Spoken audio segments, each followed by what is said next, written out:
Bonjour à tous et à toutes, bienvenue dans l'épisode 3 de Journal intime du sportif. Aujourd'hui, je vais vous parler de la vie de rêve de sportifs de haut niveau. Donc, quand je dis vie de rêve, vous avez déjà sûrement vu sur les réseaux sociaux euh, des hashtags ou des phrases Living the Dream en mode les sportifs de haut niveau, ils vivent le rêve, ils s'entraînent, ils mangent, ils dorment, ils vont pour se reposer, ils jouent aux jeux vidéo, ils sortent avec leurs copains, machin, truc. Donc déjà, la première chose que j'ai à dire, c'est que pour les femmes dans le rugby, en général, il n'y a pas de vie de rêve, dans le sens où quand c'est pas le rugby, c'est soit les études, soit c'est le boulot. Il y a très peu de filles qui ont la chance, enfin de femmes, pardon, qui ont la chance de vivre complètement leur passion et qui, quand elles rentrent à la maison, c'est repos et c'est vraiment comme quand on rentre du boulot, en fait. C'est on fait ce qu'on veut avec ses potes, avec ses amis, avec ses enfants, ses cousins, j'en sais rien. Donc voilà. La deuxième chose, c'est qu'en fait, le rugby et le sport de haut niveau viennent avec des aspects qui sont pas tellement vie de rêve, dans le sens où quand on est, comme moi, quelqu'un d'extraverti et religieuse, donc ça c'est un point que je vais aborder juste après, on ne peut pas forcément faire toutes ces choses-là. Quand je dis toutes ces choses-là, c'est entre 18 et 25 ans, quand les gens commencent plus à sortir, plus à boire, et tout ça, c'est des choses qui ne sont pas vraiment compatibles avec le sport de haut niveau, dans le sens où évidemment, boire, c'est pas bon pour la récup, moins dormir, c'est pas bon pour la récup, mal manger, c'est pas bon pour la récup. Donc toutes ces choses-là, si on veut progresser, c'est des choses à optimiser. Et donc, c'est pas que c'est pas compatible, parce qu'évidemment, il y a un juste milieu. Mais moi, quand j'ai grandi et quand je me suis construite en tant qu'athlète de haut niveau et qu'en tant qu'adulte et dans mon adolescence, c'était dur pour moi parce que j'étais très blanc ou noir. Et donc, je ne comprenais pas le fait qu'on puisse un petit peu sortir, ou un petit peu mal manger, ou un petit peu boire. Genre, pour moi, c'était tout ou rien. Et pendant très longtemps, j'ai été tout, c'est-à-dire rien. Je sortais pas, j'allais quasi pas voir mes amis. Et en fait, je pensais que j'étais très introvertie. Mais c'est totalement faux, et maintenant, je me rends compte. Mais en fait, je me suis enfermée dans ce truc où je pensais que je devais absolument m'entraîner, je devais absolument bien dormir, je ne pouvais pas rester après les matchs et boire une bière avec les copines parce que non, c'était pas bon pour la récup et tout ça.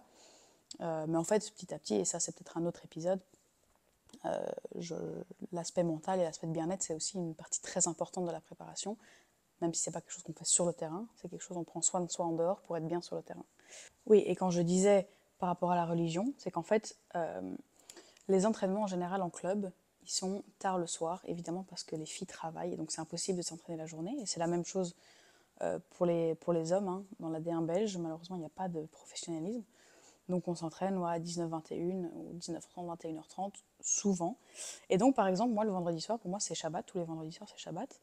Et euh, pour notre famille, c'est un moment où on se rassemble et c'est un moment qu'on passe en famille. Traditionnellement, ouais, c'est ce qu'on fait. Et pendant 4 ans, puis depuis que je suis partie en Angleterre, c'est-à-dire longtemps, je ne pouvais pas faire Shabbat avec mes parents, je ne pouvais pas faire Shabbat avec mes frères et sœurs, parce que j'étais à l'entraînement jusque, quand je rentrais, il était 22h30, parce que souvent on finissait en retard, et puis le temps de rentrer, machin truc. 22h30, je mangeais toute seule et mon Shabbat, il me passait sous le nez. Et donc, pareil que pour les sorties, etc., c'est pas que j'avais pas forcément envie de sortir, même si, évidemment, comme j'ai dit, je pensais que j'étais introvertie, c'est qu'en fait, aussi, genre quand tu finis à 22h30 le vendredi soir, et que le lendemain matin, tu as match, est-ce que tu as vraiment très envie de sortir? Non. Enfin, moi, en tout cas, j'avais pas envie de sortir. Je dis pas que c'est le cas pour tout le monde, hein, mais voilà. Et puis, évidemment, le samedi soir, quand tu as une semaine de dingue où tu commences les cours à 8h, tu finis tes soirées à 23h, parce que tous les soirs, tu as entraînement, tous les soirs, tu fais de la prépa physique, puis tu rentres, t'es mort, tu dois encore faire tes devoirs, machin, te doucher, te préparer pour l'école. Le samedi soir, moi, j'ai tout sauf envie de sortir, j'ai envie de rentrer chez moi, et si je pleure pas, c'est une victoire la semaine. Enfin, ça c'était avant, maintenant c'est plus le cas, mais voilà. Mais pleurer, pas dans le sens je déteste ma vie, mais pleurer dans le sens je suis tellement fatiguée que mon corps il en peut plus. Et ouais, et la dernière chose que je voulais dire par rapport à vivre la vie de rêve, qui n'est pas trop une vie de rêve, entre autres, c'est que avec le rugby vient la préparation physique. Quand on s'entraîne en rugby, moi il n'y a pas de problème, j'adore ça, j'adore être sur le terrain. Quand je suis sur le terrain, il n'y a que ça qui compte. Je suis vraiment dans l'instant présent et puis j'aime ce que je fais. Et ça, j'adore. Et là, vraiment, je vis la vie de rêve. J'adore ce que je fais. Hein. Quand on aime ce qu'on fait, on ne travaille pas un jour dans sa vie. Mais évidemment, avec le rugby vient les musculations, les séances de course, à proprement parler, donc la VMA.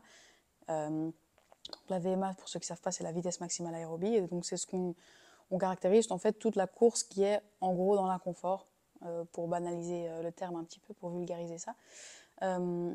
Et donc, en fait, moi, quand je vais à la muscu, quand je vais faire ma VMA, je sais très bien que je vais devoir me faire mal. Et apprendre à se faire mal, en fait, c'est pas facile. Et c'est quelque chose que j'ai mis du temps à apprendre à faire. Parce qu'il faut savoir se faire mal, mais il faut savoir bien se faire mal. Dans le sens où, pour qu'il y ait une adaptation, pour qu'il y ait de la progression dans le sport, il faut qu'il y ait un stress qui soit créé sur le corps. Donc l'entraînement, le but de l'entraînement, c'est de créer un stress trop important pour le corps pour qu'il s'adapte. Donc ça veut dire par exemple, je vais courir de façon très intense, mon corps se dit ok, je vais devoir être plus efficace pour transporter l'oxygène dans mes muscles et je vais devoir pouvoir en faire plus et plus rapidement, en gros, disons, pour un exemple. Et donc le corps va s'adapter et c'est comme ça qu'après sur le terrain on a les adaptations et on se sent plus fit et on se sent plus fort. Maintenant, il y a évidemment la bonne fatigue, donc le stress dont je viens de vous parler, et puis il y a la fatigue un peu plus extrême, où on se blesse. Donc les petites déchirures musculaires, parfois c'est plus grave, parfois ça peut être une entorse de cheville, parfois c'est plus grave, ça peut être une luxation d'épaule, comme moi j'ai eu beaucoup eu, et j'en parlerai de blessures dans un prochain épisode. Mais donc, c'est cette fatigue extrême. Moi j'ai eu beaucoup de mal à savoir au début qu'est-ce qui était une bonne fatigue, qu'est-ce qui était une mauvaise fatigue. Mais pour revenir au sujet du podcast, qui est la vie de rêve d'athlète de haut niveau, et la réalité c'est qu'en fait c'est très dur. Parce que je sais que quand je vais aller à l'entraînement, je sais qu'après je vais être crevée, j'aurai pas l'énergie pour sociabiliser, j'aurai pas l'énergie pour rien faire en fait. J'ai même pas l'énergie pour prendre ma douche en général quand je rentre. Évidemment, je la prends au club et puis je mange, donc c'est plus facile quand je rentre, je vais direct dodo. Mais même le lendemain matin, je traîne des pieds pour aller en cours parce que je suis fatiguée. Enfin, ça a un impact énorme sur la vie. On ne se rend pas compte de l'impact que tout ça a sur la vie. Et donc certes, c'est pas moi qui me plains, hein. J'aime beaucoup ce que je fais et je les changerai pour rien au monde. Je suis très contente de mes choix. Je suis très contente de faire du sport à haut niveau. Mais la réalité, la dure réalité, c'est que tout ce qu'on fait dans le travail qu'on fait dans l'ombre, en fait, il est super important et il fait partie intégrante, même si c'est pas la plus grosse partie de la préparation dans le sport du rugby. Et puis il y a aussi la récupération, comme j'ai dit, qui est super importante parce que si on ne récupère pas, il n'y a pas d'adaptation.